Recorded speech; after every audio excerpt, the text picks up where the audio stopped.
So we're now going to search for that marriage. I'm going to pretend that I don't already know it.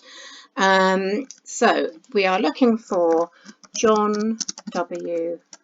Bott.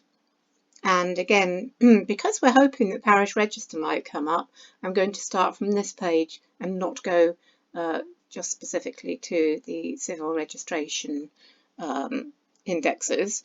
Hopefully, we then save ourselves a bit of money. Now, as we've just seen, we know that the first child was born in 1876.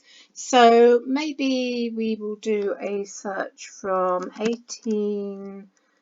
let's say in this case 1873, and then do a 5-year search.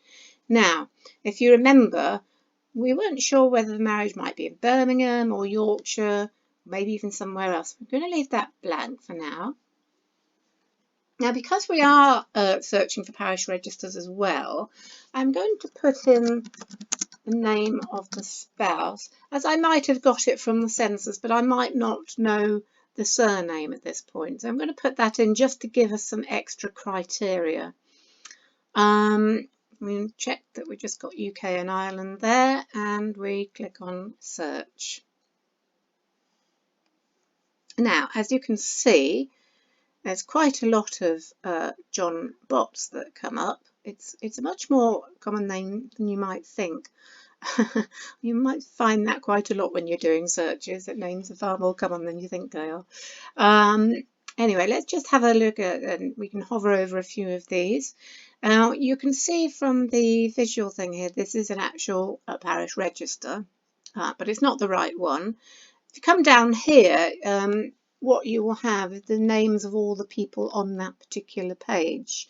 And there's a Mary Ann there, but not a Mary Jane. So we want to come down a bit.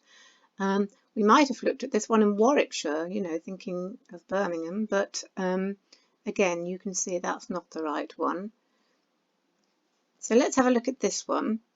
And you can see here, down here, we've got Mary Jane Stamper. So we know her name was Mary Jane, so I would have a look at that one. Now, this is a parish register entry, so let's have a look, and we can look at that immediately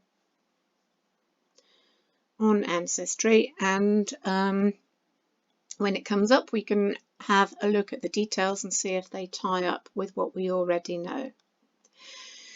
So here we are, and if you see here, the name of the spouse is John Bott, bachelor. He's a joiner, and we can tie that up with the occupation given in the census.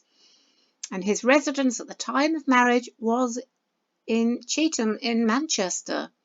So we know that, therefore, this is going to be the right one, because we know that he had links with Manchester, and Mary Jane Stamper was from Yorkshire and from Manningham. So all this makes sense. So we would then be able to download this from Ancestry and add it to our records. Let's just go back to the results here. And I just want to see if I can find the civil registration entry here. So I'm just going to narrow down we can narrow it down within the search. So we can go over here and click on civil registration. So we want to find, I think it's probably this one, 1875. There we go.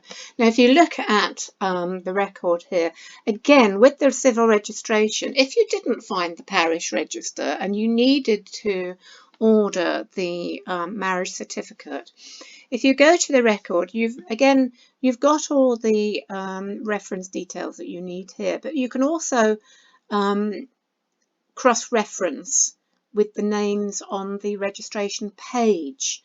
So here you can see clearly that Mary Jane Stamper is on this page, and so you would be pretty sure that this was the right marriage if we weren't absolutely sure. And you can also check, there are places where you can check whether Bradford included that parish that we have just seen. Okay, so that is a search for marriages.